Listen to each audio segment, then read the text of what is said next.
Welcome to this introduction and orientation on how to use the Catholic Health Initiative's Standard Time and Attendance Time Clock. Watch this video and you'll learn how to use the time clock to report your time by swiping in and out. How to use the time clock to report that you are working in a different department, job, or other labor category. We will introduce you to the layout of the time clock, highlighting the specific features you will be required to use. You will also learn how to use the time clock to report a special activity, such as call-in, orientation, or low census, and what to do if there is a problem should you forget to punch in an error message on the machine or in the event of a power failure. You'll see how to get the information you need when you need it, such as paid time off balances, schedules, and accrued hours.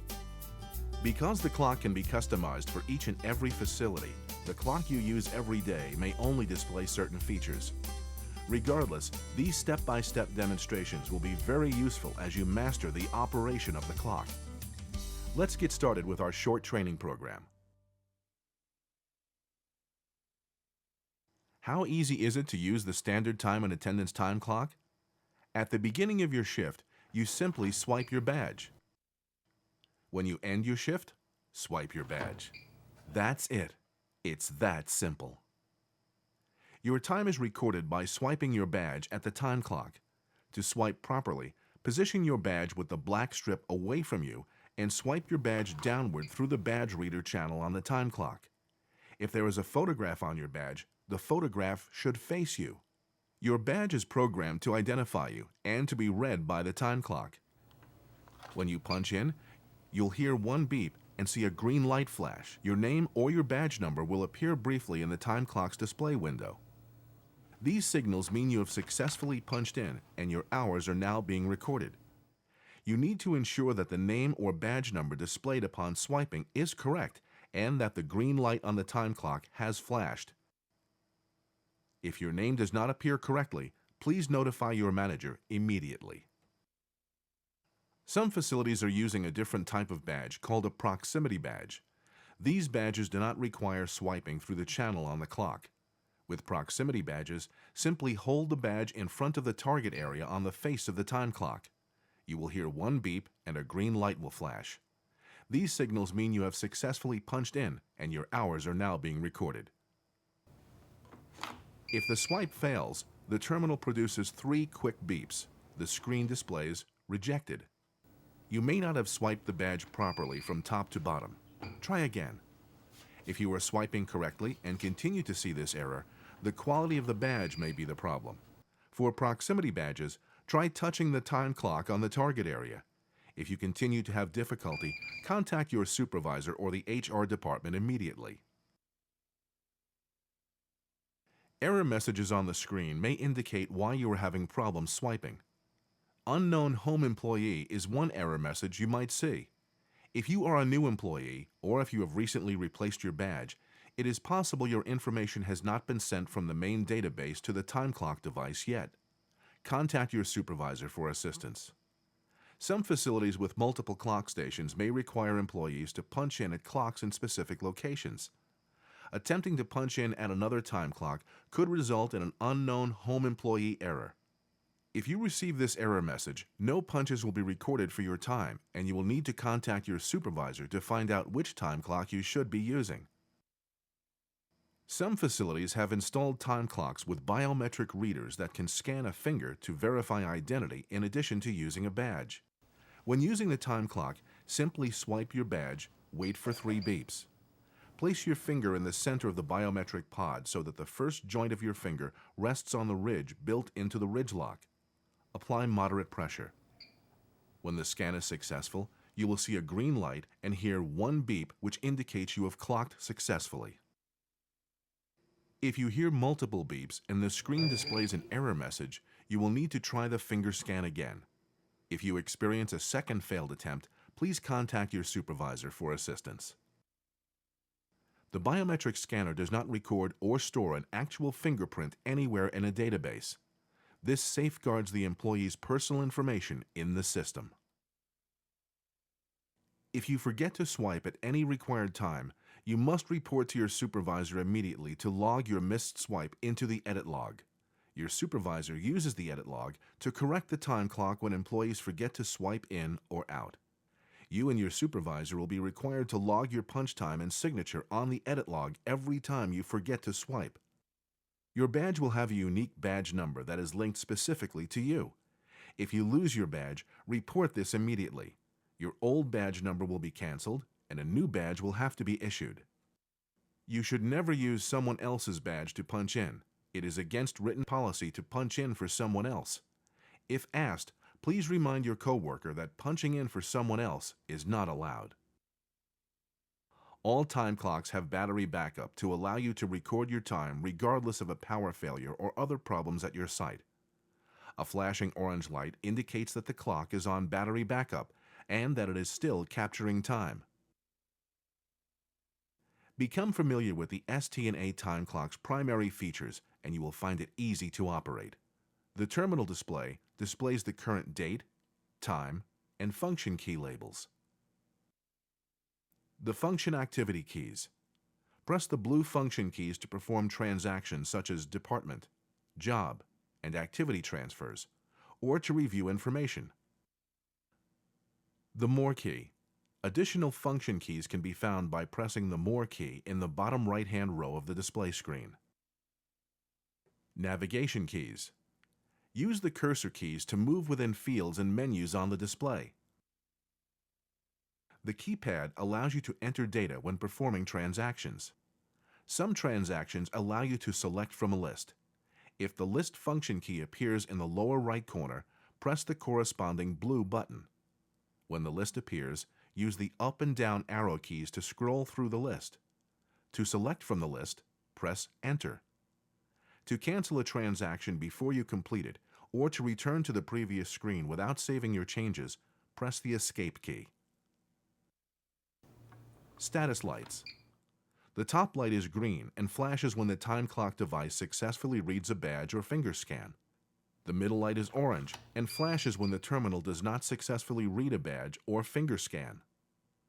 The bottom light is orange and indicates whether the terminal is receiving power. The badge reader area. This may be a barcode, magnetic stripe, or proximity reader. The biometric reader scans the finger surface. You will appreciate the convenience of performing job and activity transfers at the time clock. The secret to making easy and fast transfers is to remember this one rule: buttons first, then swipe. Let's demonstrate with a simple transfer.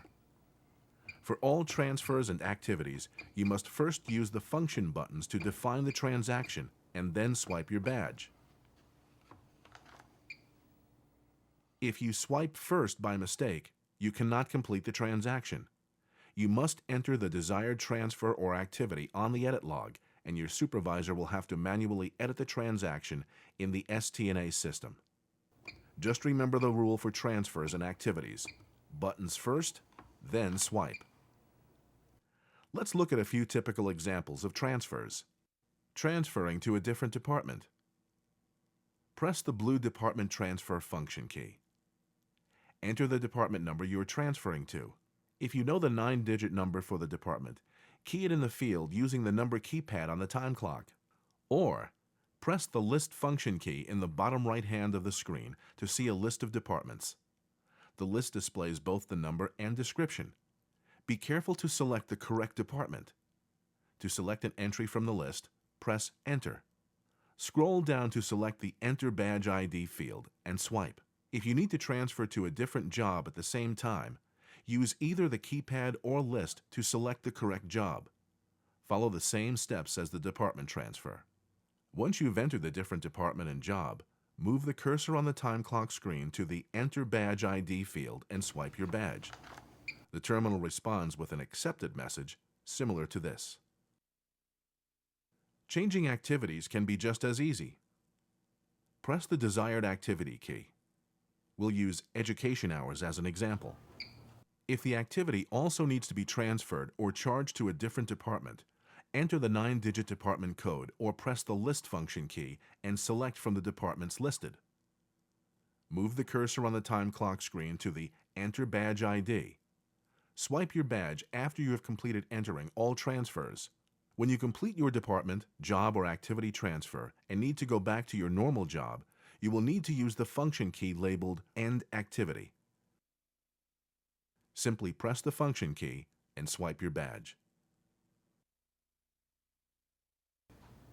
At some facilities, you may be required to enter in special pay code hours via the time clock. Press the pay code function key. Let's use unpaid low census time as our example. Key in the total number of hours for the pay code. Use 15-minute increments unless instructed otherwise. Hit Enter to accept the number of hours, and then move the cursor on the time clock screen to the Enter Badge ID field and swipe your badge. Other activities you might be required to report include callback time, on-call time, orientation, meeting time, charge time, preceptor time, canceling a meal deduction. The ST&A time clock can be custom programmed at each facility. Regardless, the way we enter information or operate the functions of the clock are always the same. Just keep our one simple rule in mind. When transferring jobs or activities, use buttons first, then swipe. Your facility may choose to offer view options that can provide useful information at the time clock. Need to know how much paid time off you have available? Press the View Accruals function key. Swipe your badge. Your balance of hours will appear on the time clock screen.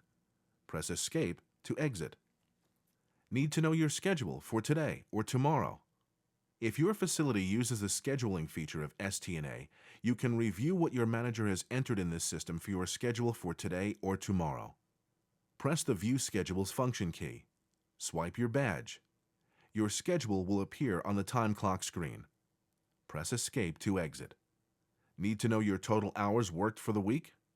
Press the View Totals function key. Swipe your badge. Total hours for the current pay period as of the previous day will appear on the time clock screen. Press Escape to exit. To request time off, you will need to begin with the Request Time Off function key. Press the Request Time Off function key, then swipe your badge. Note how many hours you have available. You must enter a leave type code. There is a list of appropriate codes at the top of the display screen. Enter the date you wish to take off in the proper date format. For consecutive days off, enter the from and to dates.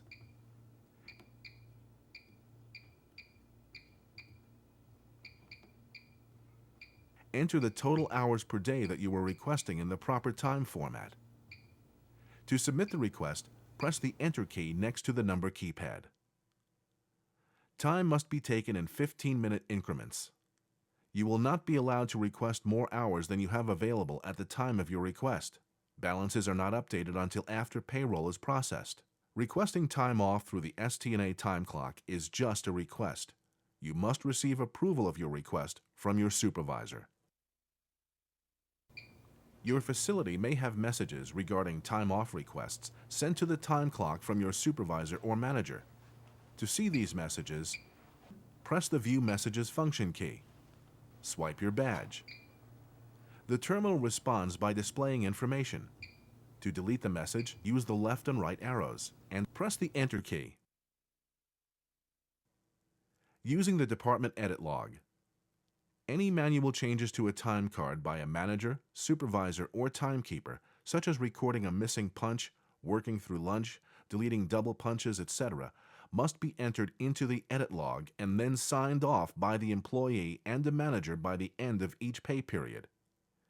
Edit logs should be easily accessible to employees in a central location in the department. We hope you now have a good understanding of how to use the standard time and attendance time clock. With the simple swipe of a badge, reporting your work activity is automated and simplified. We understand that this process may be new for you.